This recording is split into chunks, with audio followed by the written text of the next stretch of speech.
안녕하세요. 소아청소년과 전문의 정임입니다. 제가 지난 5월 중순 유럽에서 열렸던 유럽 모유수유 아카데미 학술 대회를 다녀왔습니다. 해마다 혼자 미국이나 유럽 모유 학회를 갈 때마다 늘 숙제를 다 못한 학생 마냥 마음이 편치는 않습니다.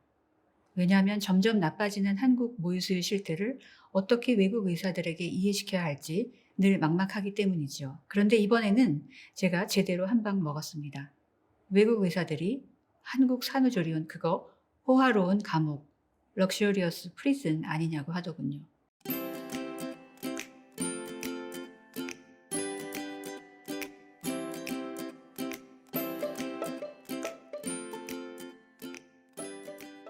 2023년 5월 11일부터 13일까지 크로아티아에서 유럽 모유수유 아카데미 학회가 열렸습니다. 유럽, 미국뿐 아니라 일본이나 말레이시아 같은 아시아에서도 모유수유 의학을 전문적으로 하는 소아과, 산부인과, 내과 의사, 그리고 연구자 등 의료인들이 200명 넘게 참여하였습니다.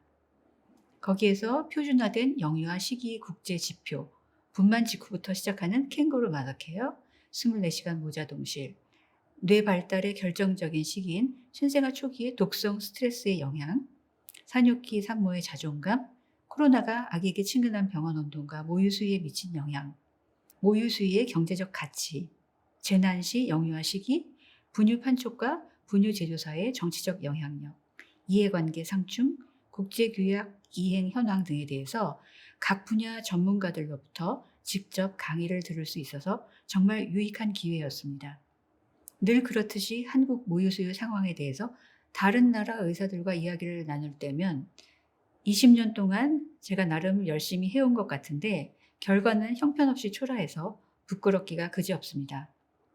거기에 가면 한국 모유수유율은 어떤지, 모자동실은 잘 되는지 등등 물어보는데 우리나라에서는 산모 중 80%가 산후 2, 3주 동안 산후조리원에서 아기와 분리되어 지내면서 유축기로 젖을 짜서 먹이고 유방이나 전신 마사지를 받는다고 하면 모두들 그야말로 경악을 합니다.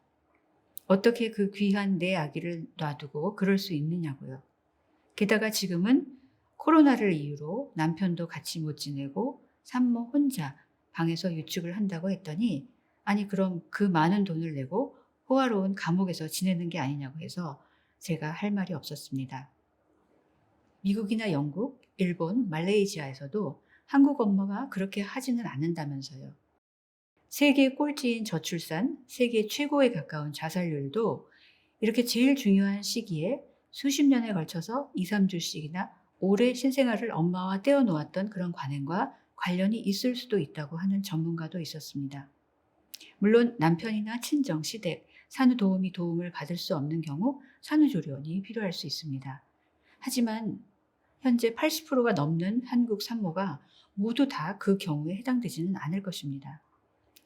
며칠 전 서울대병원 산부인과 전종관 교수님도 서울시 다태아 부모 간담회에서 산후조리원에 대해 이런 말씀을 하셨습니다. 임산부들은 아이를 낳으면 바로 활동해야 한다. 일상에 빨리 복귀하면 할수록 회복이 빨라진다. 또 이렇게 움직여야 혈전증 빈도가 낮아진다. 국내에서 산후조리원을 필수적이라고 여기는 것은 잘못된 정서다. 산후조리원에 신생아들이 한자리에 모여 있는 것 자체가 감염 위험이 크고 또 엄마와 아기의 접촉이 늦어지는 문제도 있어서 산후조리원은 신생아 건강에도 부정적인 영향을 끼칠 수 있다고요. 필요한 분들은 산후조리원 가시더라도 꼭 24시간 모자동실 하면서 아기를 품에 안아주세요. 갓 태어나서 눈도 잘 안 보이는 신생아에게는 엄마의 냄새, 손길, 그리고 따뜻한 품이 필요합니다.